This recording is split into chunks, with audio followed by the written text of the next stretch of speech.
Assalamualaikum warahmatullahi wabarakatuh. Bismillahirrahmanirrahim. Alhamdulillahirabbil alamin wasallallahu ala sayyidina Muhammad wa ala alihi washabbihi ajmain. Amma ba'd. Selamat pagi semuanya. Mudah-mudahan kita semuanya diberikan kesehatan oleh Allah dan dirahmati oleh Allah dan dimudahkan segala urusan kita, baik urusan keilmuan, urusan dunia maupun urusan akhirat. Amin.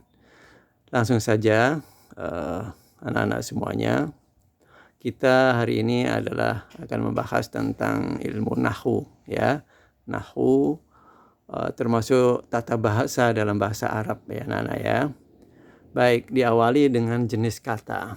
Nih ada jenis kata. Jenis kata di dalam bahasa Arab ini ya. Jenis kata di dalam bahasa Arab itu ada 3. 1, 2, 3. Ya, yang pertama adalah isim. Diingat, isim. Dalam bahasa Indonesia disebut kata benda. Ya, isim dalam bahasa Indonesia disebut kata benda. Bicara tentang benda. Sedangkan untuk yang kedua fi'il. Fi'il ya. Disebut kata kerja kalau dalam bahasa Indonesia. Diingat, isim kata benda, fi'il kata kerja. Dan yang ketiga adalah huruf. Dalam bahasa Arab, huruf jenis kata yang ketiga. Dalam bahasa Indonesia disebut kata depan, atau yang masuk kategori huruf ada kata depan, kata penghubung. Kata depan itu contohnya adalah di, dari, untuk, ke, itu kata depan ya. Sedangkan yang kedua adalah kata penghubung. Contohnya adalah dan, jika, sehingga, meskipun. Nah, ini adalah kata penghubung. Kata depan seperti yang tadi dan kata penghubung disebut huruf. Baik anak-anak semuanya. Jadi sekali lagi, jenis kata dalam bahasa Arab ada 3 besar. 1 isim, kata kerja, fi'il, isim kata benda, fi'il kata kerja, dan huruf yang di dalamnya bisa berupa kata depan, kata penghubung. Jadi kalau sudah isim berarti bukan fi'il, kalau sudah fi'il berarti bukan isim. Demikian juga sudah fi'il ya berarti bukan huruf. Ya, karena definisinya jelas nanti. Selanjutnya anak-anak, kita mau berbicara fokus khusus tentang isim dulu ya terlebih dahulu. Yang pertama jenis kata isim atau kata benda.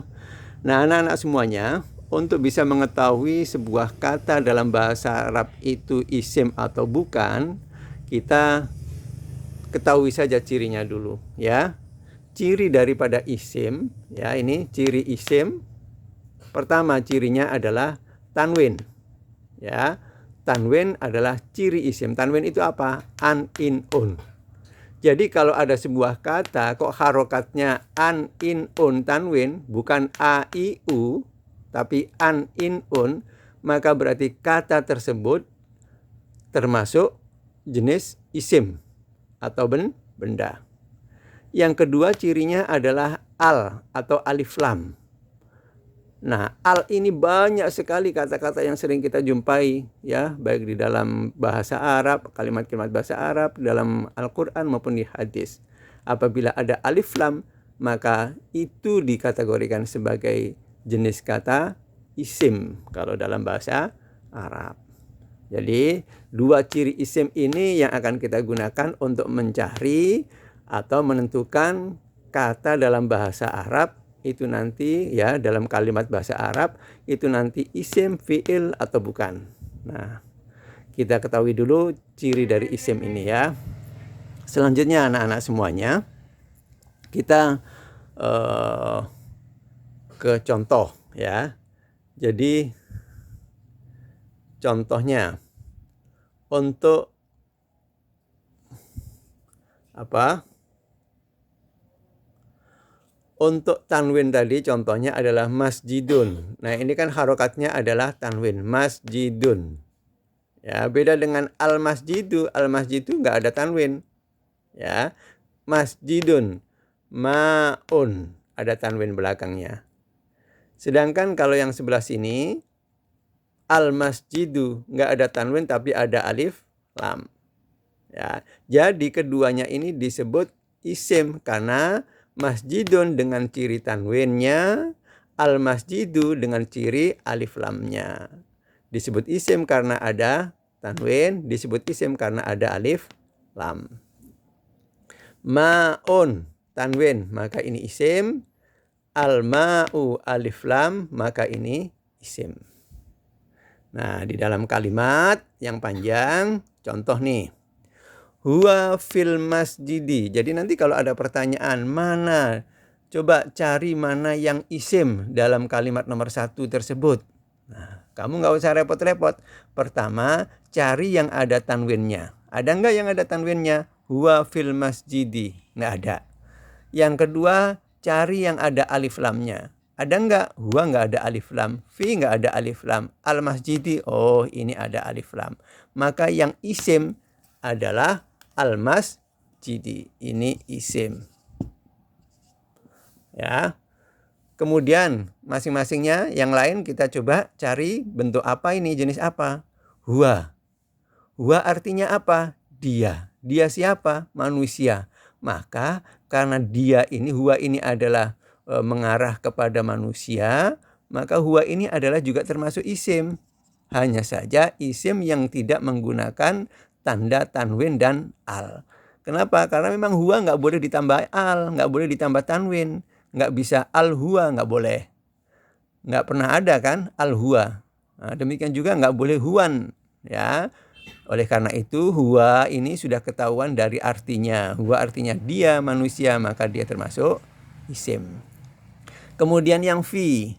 Fi ini, fi nggak ada tanwin, nggak ada alif lam. Terus apa? Kita lihat artinya dalam kamus seumpamanya. Atau kita tanya, fi itu artinya apa sih? Fi artinya di dalam. Oh, di dalam. Nah, kalau di dalam itu kan nggak mungkin benda. Bisa nggak kita megang di dalam? Kata-kata di dalam. Apa di dalam itu? Di dalam itu kan nggak nggak mengarah kepada suatu benda. Ya. Nah, di dalam tadi di awal sudah kita jelaskan bahwa di dalam ya itu termasuk kategori kata depan. Nah, kalau kata depan berarti dia adalah huruf. Jadi huwa isim, fi huruf, al masjidi isim karena ada alif lam. Contoh yang kedua, ustadzun yatakallamu. Ya, ustadzun yatakallamu. Nggak usah diartikan dulu, nggak apa-apa. Kita bisa lihat nanti. Ustadzun, kita cari yang isim saja dulu. Karena kalau bukan isim berarti yang lainnya. Ustadzun, ada tanda tanwinnya nggak? Ustadzun, oh ada tanwin. Ustadzun, berarti ustadzun ini adalah isim.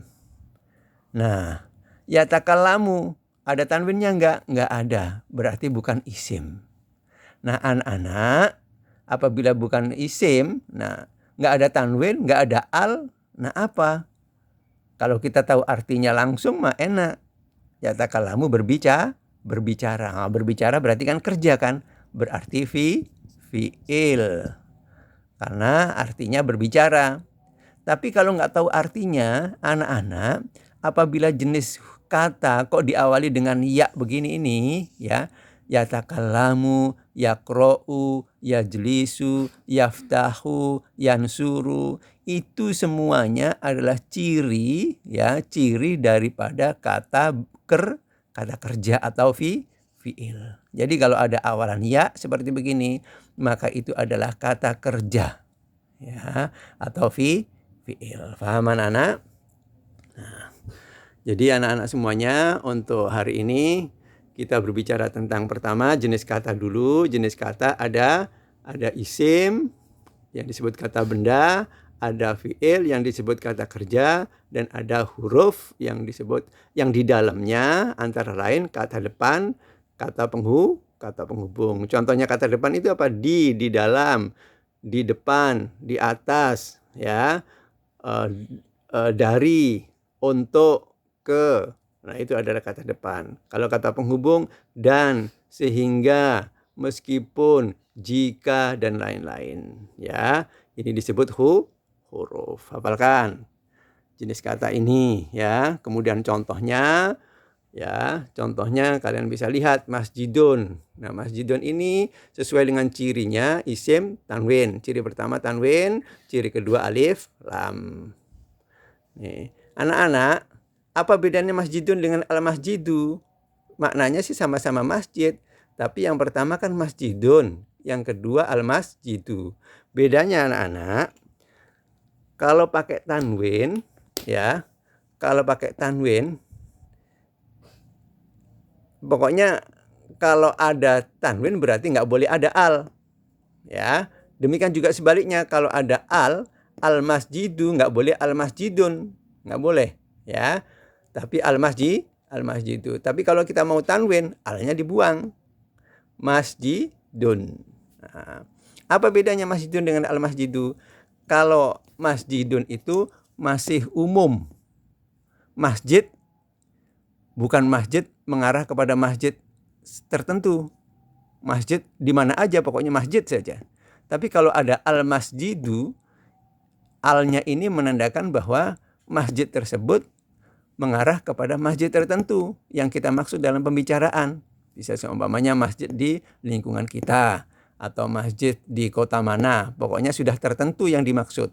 Sudah jelas. Itu ada alnya. Kalau di dalam bahasa Inggris, al itu sama dengan ya, al itu sama dengan the. Ya, kalau dalam bahasa Inggris, al itu sama dengan the. Jadi kalau al-masjidu berarti the mosque.